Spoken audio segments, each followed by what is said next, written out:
تو میری قوم کا وہ جوان جو اس تصور میں بیٹھا ہے جو ہوگا دیکھا جائے گا، جب اس کے بارے میں اللہ پوچھے گا تو نے جوانی کی راتوں میں زنا کیسے کیا تھا، تو اس کی زبان میں طاقت کہاں سے آئے گی اللہ کو جواب دینے کی۔ جب یہ پوچھا جائے گا کہ تو نرم نرم گدوں پہ لیٹ کر زنا کی فلمیں دیکھتا تھا، کہاں سے لاؤ گے؟ ہیرو ہیروئن سے پیار کرنے والوں کہاں سے لاؤ گے؟ السلام علیکم، خیریت سے آپ سب؟ اس بیان کو پورا آپ سب ضرور سنیں۔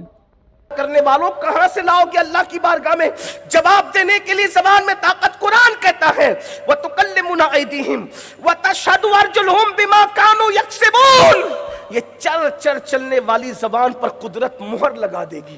سوچو تو صحیح، غور تو کرو۔ جوانی کے بارے میں پوچھا، کہاں گزار رہے ہو جوانی کو؟ نشے میں، جوے میں، عورتوں پہ پاپ کی نظر ڈالنے میں، زنا کی فلمیں دیکھنے میں۔ سیدنا سلمان فارسی فرماتے ہیں کہ میں تو یہ سمجھتا ہوں کہ مجھے مارا جائے پھر زندہ کیا جائے، پھر مارا جائے پھر زندہ کیا جائے، پھر مارا جائے پھر زندہ کیا جائے، 3 بار مر مر کے زندہ ہونے کی تکلیف اٹھانا میرے لیے آسان ہے، لیکن ایک بار کسی کی شرمگاہ دیکھنا میرے لیے مشکل ہے۔ جملے پہ غور کریں، سلمان فارسی کیا فرما رہے ہیں؟ سرکار سلمان فارسی موبائل کی گندگی کو مشکل پاسورڈ سے چھپا کر کے جعلی اور سو کارڈ متقی بننے والوں ذرا تصور تو کرو۔ سیدنا سلمان فارسی کہتے ہیں 3 بار مر مر کے مجھے زندہ کیا جائے، مار مار کے زندہ کیا جائے، یہ تکلیف اٹھانا میرے لیے آسان ہے، لیکن ایک بار کسی کی شرمگاہ دیکھنا میرے لیے مشکل ہے۔ کہا کیوں؟ کہا 3 بار مر کر زندہ کیے جانے پہ وہ تکلیف نہیں ہوگی جتنا ایک بار کسی کی شرمگاہ دیکھنے پہ جو عذاب ہوگا نا، وہ عذاب اتنا بڑا ہوگا کہ 3 بار مر کے اٹھانے پر بھی اتنی تکلیف نہیں ہوگی جتنا اس عذاب کو جھیلنے میں تکلیف ہوگی۔ بتاؤ آج میری قوم کے جوان کیا دیکھ رہے ہیں؟ ہم رونا روتے ہیں، ہم کٹ رہے ہیں، ہم پٹ رہے ہیں، ہم لٹ رہے ہیں، تباہ ہو رہے ہیں، برباد ہو رہے ہیں۔ جوان کسی قوم کا سرمایہ ہوتا ہے، کسی قوم کا جب جوان سنورتا ہے اس قوم کو کاٹا نہیں جاتا، پیٹا نہیں جاتا، لوٹا نہیں جاتا۔ جس قوم کا جوان آوارہ، عیاش، مکار اور دین سے دور ہو جائے پھر اس قوم کو صفحہ ہستی سے مٹا دیا جاتا۔ اللہ کے رسول صلی اللہ علیہ وآلہ وسلم ارشاد فرماتے ہیں، آقا نے ارشاد فرمایا ہمارے مذہب میں جوانوں کی حیثیت کیا ہے، اہمیت کیا ہے، اور ہم بھی جوانوں کی قدر کرتے ہیں، بوڑھوں کی بھی بڑی عزت کرتے ہیں، لیکن جوانوں کے بارے میں آقا فرماتے ہیں، آقا نے ارشاد فرمایا صلی اللہ علیہ وآلہ وسلم جوانوں کی قدر کرو، قدر کرو، قدر کرو۔ فرمایا کیوں؟ جوانوں کی قدر اس لیے کرو، آقا فرماتے ہیں کہ جب میں نے مکے میں نبوت کا اعلان کیا تو مکے کے بڈھوں نے میری دعوت کو رد کر دیا، لیکن مکے کے جوانوں نے میری دعوت کو قبول کر لیا۔ جس نے سب سے پہلے دعوت قبول کی وہ 37 سال کا افضل البشر بعد الانبیاء بالتحقیق سیدنا ابوبکر صدیق کی ذات تھی۔ 37 سال کا وہ کڑیل جوان جس نے دعوت قبول کی، وہ 27 سال کا کڑیل جوان سیدنا عمر ابن خطاب تھے، وہ سیدنا عثمان غنی تھے، وہ 10 سال کا جوانی کی طرف بڑھنے والا پوری بے باکی کے ساتھ سید السادات خاتم الولایت فاتح خیبر سید العرب سیدنا مولائے کائنات علی مرتضی کرم اللہ تعالی وجہ الکریم کی ذات تھی۔ 7 جوان تھے، سعید جوان تھے، طلحہ جوان تھے، زبیر جوان تھے، بلال جوان تھے، صہیب رومی جوان تھے، اللہ اکبر، یہ سب جوان تھے۔ سیدنا سعد ابن ابی وقاص کہتے ہیں حضور پہ آنے والے تیروں کو میں نے اپنے سینے پہ احد میں روکا تھا، اس وقت میری عمر صرف 16 یا 17 سال کی تھی، میرے چہرے پر ابھی داڑھی کے بال بھی نہیں اگے تھے کہ میں نے حضور کے آنے والے تیر کو اپنے سینے پہ روکا تھا۔ میں آپ سے پوچھنا چاہتا ہوں جوانی کو کہاں گزار رہے ہو؟ اللہ پوچھے گا ثم لتسألن یومئذ عن النعیم۔ اگر آوارگی میں گزارو گے جوانی کو، بات سمیٹتا ہوں، طویل نہیں کروں، میرے بعد ایک خطاب اور سننا ہے، ایک خطاب سن چکے ایک اور سننا ہے، لیکن شارٹ کر رہا ہوں، بہت مختصر، ہو سکے تو بہت اختصار سے بات سمیٹ لوں گا، دستار بھی ہونی ہے، اشارہ مجھے ملا ہے کہ دستار بھی ہونی ہے۔ توجہ فرمائیں، اگر جوانی کو گناہ اور پاپ میں گزارا، اللہ رب العزت جو جوانی میں عیاشی اور آوارگی کرتے ہیں ان پر اتنا سخت اور دردناک بڑھاپا مسلط کرتا ہے کہ وہ موت مانگتے تو ان کو موت نہیں آتی، چادروں میں چھپ چھپ کے روتے ہیں۔ جوانی میں جرائم کے گل کھلانے والوں، بڑھاپا بڑا بدترین آتا ہے۔ سید الطائفہ حضرت جنید بغدادی رضی اللہ تعالیٰ بغداد مقدس کے بازار سے گزر رہے تھے. اب یہ کلام ایسا پڑھا گیا کہ بغداد نگاہوں میں پھر گیا. یہ دل تڑپ کے کہیں آنکھ میں نہ آ جائے کہ پھر رہا ہے کسی کا مزار آنکھوں. اللہ ہم سب کو بغداد معلیٰ کی حاضری ادب کے ساتھ عطا ہے. اللہ اکبر. بڑی عظیم تمنا ہے. اللہ اکبر. بغداد معلیٰ کی سرزمین پر سید الطائفہ جنید بغدادی بازار میں ہے. ایک بڈھا بڑے میاں بوڑھا لوگوں سے بھیک مانگ رہا ہے. کوئی اس کے کٹورے میں بھیک بھی نہیں ڈالتا. تو مریدوں نے کہا بغداد کے لوگ کتنے سخت ہو گئے کہ بڈھے کو بھیک نہیں دے رہے ہیں. جنید بغدادی سرکار نے فرمایا واللہ جا کے تحقیق کر لو اس بڈھے نے جوانی میں بہت پاپ کیے ہوں گے, اس لیے اللہ نے اس کو اتنا بدترین بڑھاپا دیا, کوئی اس کو بھیک دینے کے لیے تیار نہیں. غور فرمائیں, جوانی میں پاپ کرو گے تو بڑھاپے میں ذلت ہوگی, رسوائی ہوگی. اور اگر جوانی میں حرام سے بچو گے اور نیک کام کرو گے تو سن لو اللہ کے رسول کی بشارت. اللہ کے سچے رسول صلی اللہ علیہ وآلہ وسلم فرماتے ہیں جو جوان جوانی میں حرام سے بچے اور اللہ کی عبادت کرے, اللہ اس جوان کو 70 صدیقوں کے برابر ثواب عطا فرماتا ہے. ایک دو نہیں, 70 صدیقوں کا ثواب عطا فرماتا ہے. لوگ ولی بننے کی بات کرتے ہیں, جوانوں حرام سے بچ جاؤ. ولی نہیں, ولی سے بڑا مقام صدیقوں کا ہے. مقام نبوت اور مقام صدیقیت کے بیچ میں اور کوئی اللہ اکبر مقام نہیں ہے. نبوت کے بعد سب سے بڑا مرتبہ صدیقیت کا مرتبہ ہے. ولی سے بھی بڑا مرتبہ, شہید سے بھی بڑا مرتبہ صدیق کا ہوتا ہے. اور ایک دو نہیں, اگر جوانی میں حرام سے بچو گے تو اللہ 70 صدیقوں کا ثواب عطا فرمائے گا. اندازہ تو فرمائے 70 صدیقوں کا ثواب کسے کہتے ہیں, کس پر ملے گا؟ صرف حرام کام سے بچنے پر. اس لیے جب زندگی کے اندر وہ لمحے آئے کہ آنکھیں حرام تکنا چاہیں, کان حرام سننا چاہیں, زبان حرام بولنا چاہیں, پیٹ حرام کھانا چاہیں, اس وقت یہ سوچ کر کہ اللہ جوانی کے بارے میں پوچھے گا. اور ایک بات آپ کو بتاؤں, اللہ کے سچے رسول صادق و مصدوق مصطفیٰ جان رحمت صلی اللہ علیہ وآلہ وسلم ارشاد فرماتے ہیں کہ اللہ فرماتا ہے میرا حق صحیح معنی میں اگر کوئی بندہ ہے, میرا کوئی بندہ ہے, حقیقت میں کوئی بندہ ہے تو وہ جوان ہے جو اپنی جوانی کو گناہوں سے بچا کر کے گزارتا ہے. لیکن افسوس آج جوانی اغوا ہو رہی ہے, انٹرنیٹ کی نظر ہو رہی ہے. انٹرنیٹ کے جنگلات میں ہم نے اپنی جوانی کو ضائع کر دیا. ابھی سوال ہو رہا تھا کہ جہیز مانگا جاتا ہے, پھر ہمارے جوان ہم لوگوں سے مطالبہ کرتے ہیں حضرت ایسی تقریر کر دیجئے کہ بیٹیاں مرتد ہونے سے بچ جائیں. بچیاں مرتد ہونے سے صرف تقریر سے نہیں بچے گی, ہر چیز کا علاج تقریریں نہیں ہوتی.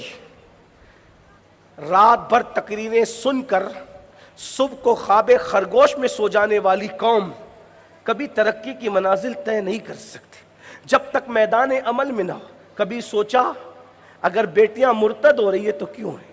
پہلی بات تو یہ کہ مرتد ہونے کی جتنی رپورٹیں پھیکم پھاک بیان کی جاتی ہیں میں اس سے متفق نہیں ہوں. اس لیے کہ توجہ فرمائیں, کیوں متفق نہیں ہوں؟ اگر میڈیا کہہ دے کہ ہم نے چاند دیکھا ہے عید کا تو اس کی بات کو مانو گے؟ نہیں مانو گے نا. تو جس کے کہنے پہ چاند کا آنا قبول نہیں کرتے, اس کے کہنے پہ بیٹیوں کا جانا کیسے قبول کر سکتے؟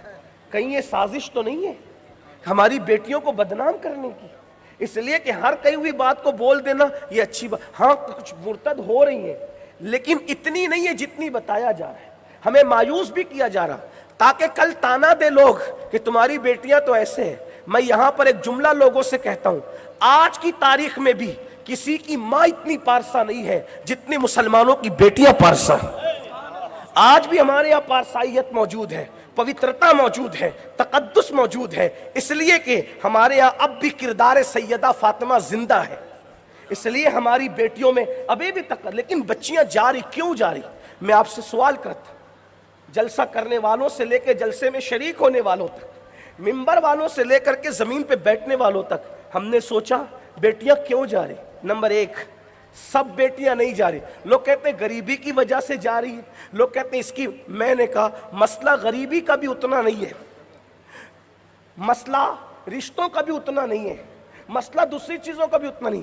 یاد رکھنا جا وہی رہی ہے جو پہلے سے دین کے قریب نہیں تھی، ورنہ جو دین کے قریب ہے وہ آج بھی اپنے ایمان کو بچانے کے لیے پیٹ پہ پتھر باندھنے کے لیے تیار ہے. اس لیے میری گزارش ہے، کوشش کرو اپنی بہنوں کو، بیٹیوں کو اور خود کو دین سے قریب. بڑی معذرت کے ساتھ یہ بات کہوں، آج مذہبی طبقہ بھی اپنے بچوں کو دین سے قریب لانے کی کوشش نہیں کر رہا. خو گرے حمد سے تھوڑا سا گلہ بھی سن لے. مسجد کا امام، سب امام ایسے نہیں ہے، لیکن بات صرف کہہ رہا ہوں اپنی آخرت کے سنوارنے کے لیے. وہ خود تو اٹھ کر مسجد جاتا ہے، اپنے 13 سال کے بچے کو وہ جگا کے کیوں نہیں جاتا؟ مسجد کا متولی سفید ریش، وہ خود تو اکیلا اٹھ کر مسجد جاتا ہے، وہ اپنے بہو اور بیٹی کو کیوں نہیں جگاتا؟ کیا خود کے اکیلے نمازی بننے سے ہم جنتی ہو جائیں گے؟ تنہا ہم داڑھی رکھ لینے سے جنتی ہو جائیں گے؟ تنہا دیندار ہونے سے ہم جنت؟ بتاؤ ہمارے گھر میں اسلامی ماحول کتنا ہے؟ میں سوال کرتا ہوں نمازیوں سے، بے نمازیوں سے نہیں. جو نہیں کرتے وہ تو نہیں کرتے، نمازیوں سے پوچھتا ہوں. فجر میں جانے والوں، صف اول میں نماز پڑھنے والوں، گھر والوں کو کتنی بار جگایا مجھے بتاؤ؟ کیا یہ رسول اللہ کی سنت نہیں ہے؟ بے نمازیوں کو نہیں جگاتے. اللہ کے رسول سیدہ فاطمہ الزہرا اور مولا علی کے گھر روز آتے تھے اور کہتے تھے الصلاۃ الصلاۃ یا اہل البیت الصلاۃ، اے نبی کے گھر والوں نماز کے لیے اٹھو. اندازہ فرمائے جن کی نمازوں نے کبھی ترک نہیں ہونا، اللہ کے رسول ان کے دروازے پہ کیوں آ رہے ہیں؟ بتانے کے لیے کہ یہ بھی مجھ محمد کی سنت ہے صلی اللہ علیہ وسلم. ہم کیوں نہیں جگاتے؟ بتاؤ ہم نے جگایا؟ اور ایک حدیث پاک پڑھ دوں، بہنیں اگر سن رہی تو ان سے بھی. ہائے ہائے ہائے، سید آل رسول صاحب آئے، دلبر صاحب آئے، مولانا رضوان، مولانا مفتی افسر صاحب اور ناظم صاحب اور نقیب صاحب اور فلاں صاحب، سب لوگ آئے. حضرت دعا کریں دعا کریں. کس کی دعا لے رہے ہو؟ سید صاحب کی، پیر صاحب کی، عالم صاحب کی. ایک عمل بتاؤں، حضور کی دعا ملے گی. کس کی دعا ملے گی؟ حضور کی. رفیع گنج والوں سے میں یہ نہیں کہتا کہ اس پہ بھی سبحان اللہ کہیں، اس کی وجہ اس لیے نہیں کہتا کہ میں آپ کے عشق پہ چھوڑتا ہوں کہ حضور کی دعا مل رہی ہے پھر بھی آپ چپ رہتے ہیں یا خاموش رہتے ہیں یا کچھ بولتے ہیں. کوئی بات نہیں، کوئی بات نہیں، لیکن بس سن لیں کیا آقا کی دعا ملے گی. اور کون سی دعا؟ قیامت تک کی نسلیں آباد. اللہ کے رسول ایک مرتبہ ہاتھ اٹھا کے دعا کرتے خوشی میں، اللہ ان کے گھروں کو ہمیشہ ہرا بھرا رکھنا. اے اللہ ان کے گھروں کو ہمیشہ ہرا بھرا. ہرا بھرا کا مطلب کیا؟ ہر خوشی ہو، کسی چیز کی کمی نہ ہو، صرف کمی کی کمی ہو بس، اور کسی چیز کی کمی نہیں. گھر جا کے جملے پہ غور کرنا کہ کسی چیز کی کمی نہ ہو، صرف کمی کی کمی ہو، باقی کسی چیز کی کمی نہ ہو. اندازہ فرمائے دعا کریں اللہ ان کے گھروں کو ہمیشہ ہرا بھرا رکھنا، ہرا بھرا رکھنا، ہرا بھرا رکھنا. صحابہ نے پوچھا آقا کس کے گھر کو ہرا بھرا رکھنے کی دعا کی جا رہی ہے؟ فرمایا اس کے گھر کو جو شوہر فجر میں اٹھتا ہے اور اپنی بیوی کو جگاتا ہے، اور جو بیوی فجر میں اٹھتی ہے اور اپنے شوہر کو جگاتی ہے، دونوں جو ایک دوسرے کو جگائیں. اللہ سے دعا کرتا ہوں اللہ ان کے گھر کو ہمیشہ ہرا بھرا رکھے. جس کے گھر کو ہرا بھرا رکھنے کی دعا جانے دعا خود کرے، پھر اس کو کس کے تعویذ کی ضرورت پڑے گی؟ پھر اس کو کس وظیفے کی ضرورت پڑے گی؟ پھر اس کو کس عمل کی ضرورت پڑے گی؟ بولو. آپ نے بہت ہاتھ اٹھا کر کے ایمان کی گواہی دی، کیا آپ اس پر بھی ہاتھ اٹھاتے ہیں کہ انشاءاللہ گھروں کو ہرا بھرا رکھنے کے لیے آج سے ہر شوہر بیوی کو جگائے گا، ہر بیوی شوہر کو جگائے انشاءاللہ؟ کتنے لوگ ہیں ذرا بتائیں اپنے نبی کی خوشی کے لیے؟ ماشاءاللہ. چلیں آپ ہاتھ اٹھا کے رکھیں ذرا، کچھ لوگوں کو نظر بھی تو آئے کہ سنی اس پر بھی ہاتھ اٹھاتا ہے. سنی صرف بد مذہب کے بائیکاٹ پہ ہاتھ نہیں اٹھاتا، الحمدللہ بد مذہب کے بائیکاٹ پہ تو ہاتھ اٹھاتا ہے، لیکن بے نمازی پن کے بائیکاٹ پر بھی سنی ہاتھ اٹھا سکتا ہے. کتنے لوگ جگائیں گے اپنی بیویوں کو؟ بتاؤ انشاءاللہ. ہاتھ اٹھا کے رکھیں. اور جو نہیں اٹھا رہے ان پہ بھی فرض ہے،